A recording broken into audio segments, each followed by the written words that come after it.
listen up, mate, because I've got massive Celtic news for you. From Martin O'Neill's bold move before the derby to James Forrest spilling what really went on in that dressing room, and finally, a message from the Celtic Trust that could change everything at the club. Stick around because the last story is explosive. It's the one everyone in Paradise will be talking about. We have 6 news a day to keep you updated with the mighty Celtic. Hit that subscribe button and be part of it. Let's talk about this one because it's shaping up to be an absolute cracker at Hampden, isn't it? You can just feel the buzz around Paradise right now. The question on every Celtic fan's mind is simple. Should Martin O'Neill stick with Johnny Kenny leading the line or bring back Daizen Maeda? It's the kind of dilemma every manager dreams of. One lad bursting with confidence and another proven talisman itching to get back in. Now, Kenny, let's be honest, has been flying lately. The boy's been grafting hard, learning his trade, and that brace against Falkirk. That wasn't luck, pal. That was pure instinct, a striker in rhythm. You could see it in his touch, his movement. The hunger was written all over his face. He's got that bit of swagger now, the same kind of belief Adam Ida had when he buried the Blues at Hampden last time. You can tell Kenny's dreaming of his own moment like that, a chance to be the hero in the Old Firm derby. And here's the thing, he's earned the right to start. Why fix something that's working? The chemistry's there, the energy's there, and you can tell the lad's confidence is sky high. Bringing him off now, just when he's finding his rhythm, would be like pulling the plug on a seal-it just when the pipes get going. Now, don't get me wrong, Daizen Maeda is a machine. The man runs more than a postie in a snowstorm. He's our talisman, no question about it. And when he's on it, defenders don't know whether to chase him or call for backup. But he's just coming back from injury, and Hampden's no place for half-fit legs. You don't want to risk him early, not when he can be the perfect super sub to absolutely terrorize tired Rangers' legs in the second half. O'Neill's got a proper selection headache here, but a good one. You can sense that bit of belief coming back under him and Maloney. The lads look sharper, more confident, and hungrier. The spirit's back, the fire's there, and you can see it in Calmac's eyes. He knows what's at stake. A win here doesn't just put us in a final. It sends a message straight across Glasgow. The boys are back and Paradise is roaring again. So here's the question I want you to answer, mate. If you're O'Neill, who starts up top at Hampden, do you stick with the informed Johnny Kenny, the lad who's playing like a man possessed? Or do you bring back Daizen Maeda, our talisman, the one who always seems to deliver when it matters most? Hit that subscribe button. Lads, let's jai it. Lordy till we hit 1,500 mad Celtic dafts. Now this one warms the heart, doesn't it? James Forrest, a proper Celtic man, been through it all, seen it all, and yet even he's standing there in awe of Martin O'Neill. That says everything, doesn't it?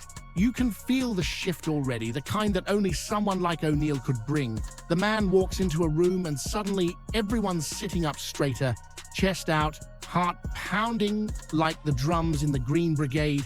Forrest said it himself. The aura was unreal, and that's exactly what this squad needed.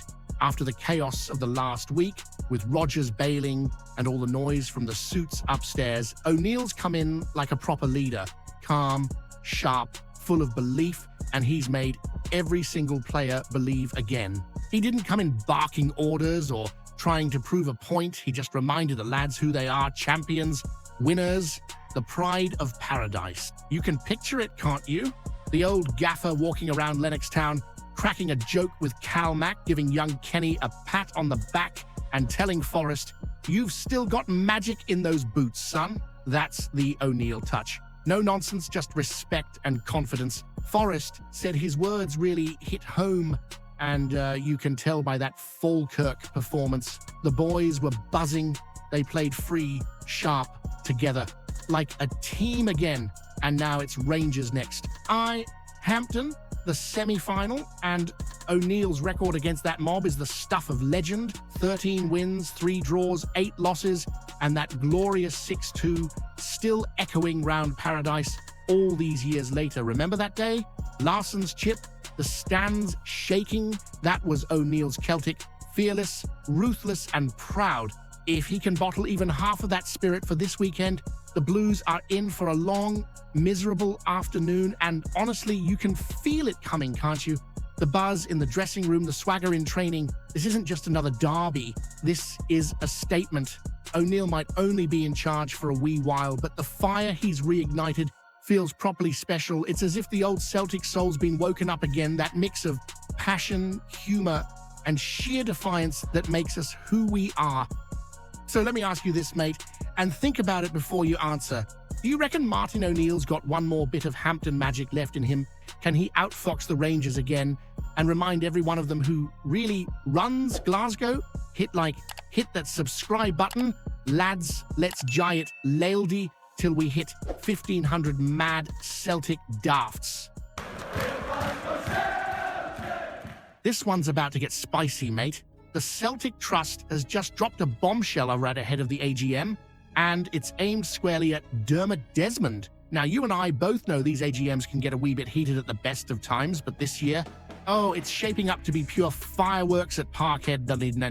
Desmond's been under pressure for a while, but after that whole Brendan Rodgers circus, the mood's turned properly sour.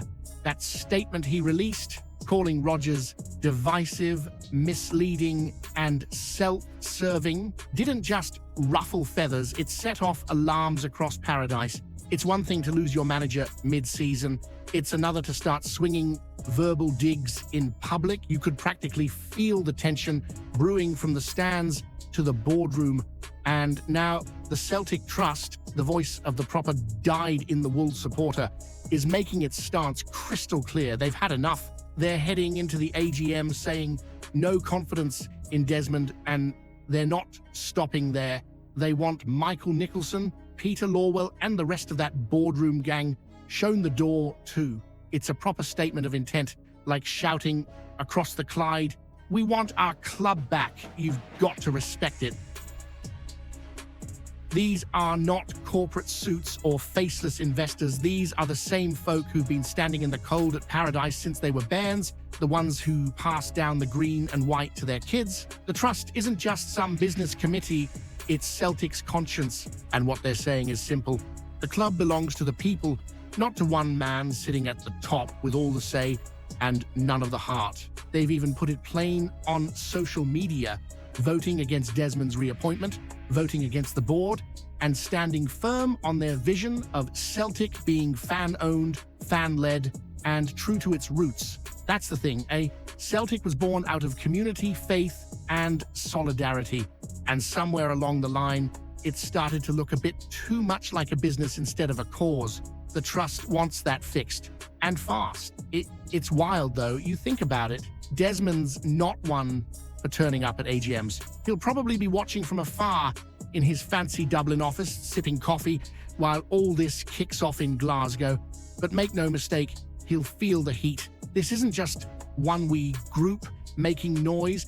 It's a reflection of how a lot of supporters are feeling right now. There's frustration, but there's also pride. Nobody's bigger than Celtic. So here's what I want to ask you, mate, and be honest about it. Has Dermot Desmond taken Celtic as far as he can, or is it time for the fans to take the power back and shape the future of our club the way it should be? By the people, for the people. Hit that subscribe button, lads. Let's jay it. Lodi till we hit 1,500 mad Celtic. Dafts.